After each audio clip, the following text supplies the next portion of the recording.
I had my right eye surgery done last year in London privately for cataract, and it cost £7,000 to have it done privately. And then I needed to have surgery on my left eye, which on the NHS would have been an 8 or 9 month wait because of the backlog from COVID. And I didn't want to wait because of the type of work that I do. So I was thinking, okay, so I might be able to save some money and save a considerable amount of money. So then I started to research cataract surgeons in India, and then it was just a question of looking at qualifications, certifications, reviews. And just carefully going through all of the different options. But I saw on Google reviews that the doctor was kind and sympathetic, and that really struck a chord with me because I'm quite nervous. I'm quite a nervous customer, and I was thinking, I really need somebody who's going to be very calm and cool and so I reached out and he responded personally straight away, which was amazing. So his communication was excellent. The response time was amazing. It all seemed really well organised and just really kind conversation that we had. The little communication that we had was very on point. So it was like your first communication with Dr. Mayank. Was it like over a phone call, Zoom meeting? It was WhatsApp. So I think we did have one conversation on WhatsApp, but it was mainly just text conversation. But because I knew what sort of qualifications I was looking for and to be accredited. Because there's so many different surgeons in the UK, obviously from India, and also I teach a cataract surgeon, Pilates, in the UK, who's from India, and he works for the NHS. And we'd been talking about surgeons and what sort of qualifications, and he said, well, you can wait 8 months on the NHS, or you can go to India and look, you found a really good surgeon already. So that's the story. But it was really the review that I'd seen about him being empathetic and kind and considerate. He's great. So when did you meet him for the first time? And what was it like?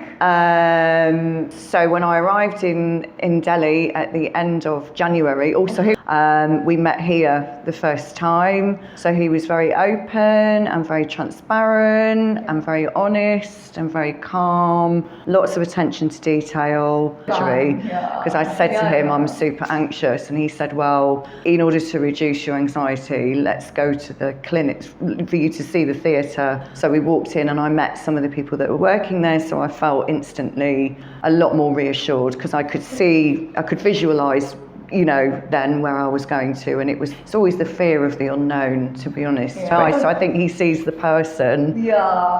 What I feel like, a patient, you have to be, for being a good doctor, you have to be a good human first. That is what makes him, more wonderful. He's great as a human being. Yeah, I think it's rare. I think it's rare. That's rare. It's very rare to get those ingredients all at the right time. Complex ingredients you put in together, and then you have Dr. Mayank. Yeah. So walk us through the day of your surgery, like in OR. How was it like for you?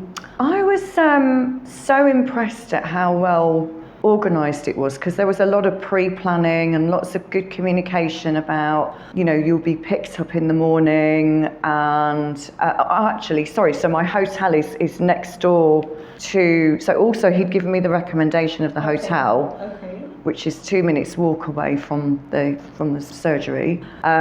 So that was very easy. It just happened really quickly. I can't really remember, to be honest with you, which is probably a good sign, because if it was traumatic, I would have remembered it all. But as soon as I arrived, he sat down and talked to me about what was going to happen. Was, again, really good at communicating. Just that communication was so crucial. And I asked for an anti-anxiety tablet, which he gave to me. And then I reminded him of how anxious I was feeling. I'm sure he was feeling anxious as well, because, having somebody come overseas, and it's a big responsibility. It's a big responsibility. It's extra pressure, I'm sure. Yes, everybody was really kind, and then it happened really quickly. I think it was about 20 or 30 minutes, and I was very restless. Okay. So I was sort of, I don't know whose hand I was holding, but I think I might have crushed their hand. So thanks for that, whoever that was. Hopefully their hands are okay.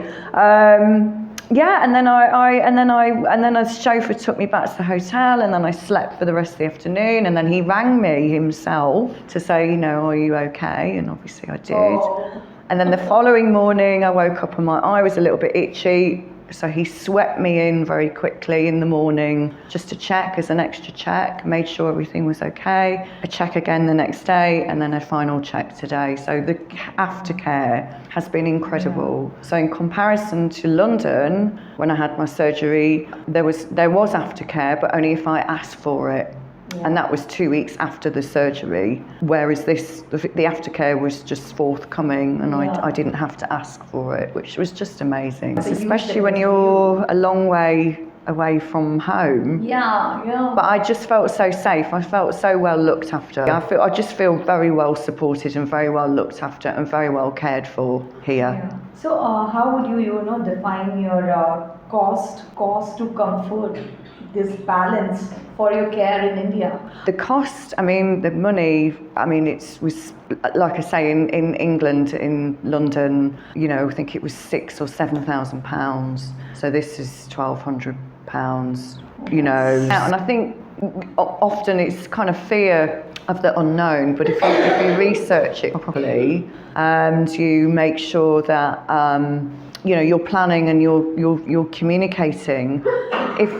If I was to have oh, you okay? If I was to have chosen a contact and that contact wasn't communicating very well, then I wouldn't have. I can repeat that bit for you if you want. So I think the important bit is the planning. And if I had contacted a surgery or a clinic and they hadn't communicated well from me from the beginning, I wouldn't have pursued it. Yeah. If there was any sign of hesitation or confusion with the communication, I just wouldn't have taken the risk. Yeah. But it worked like really well, and I'm sure that's his vision and all of the values that he has and beliefs come first. It feels like very much from the heart. I mean, even just the small detail of having, you know, being walked back to the hotel by somebody, you know, and then just walking down the street. I don't know, I just remember someone walking along, you know, and they really wanted to make sure I got into the hotel. So I remember the guy who was with me, who I must thank, speaking to the security guard. And obviously he was saying, I'm sure he was saying in Hindi, maybe, she's just had her eye surgery, can you make sure that she's okay? Because the hotel was also aware that what they said to me in the hotel was, you're not just a resident, you're a patient as well, because we know you've had surgery. So there'd obviously been some, and that instantly again made me smile. It just made me feel really safe. So anyone sitting in the UK and still doubting whether to make this call or not, so what would you like to say to them? Well, I would say come here and have your surgery, and the money you save, just take an amazing trip in India if you can, if you want to, if you've got the time to, and not worry, because for me in India, I've met some of the most caring, kind, supportive people ever. And in somewhere like London, it's a big city. Sometimes you can feel alone, and I have not felt alone here at all. Oh, that's... So there's no hesitation at all. You have first class, white glove care that doesn't begin to compare to anything else that I've experienced yet in London. So thank you. And don't hesitate, come here.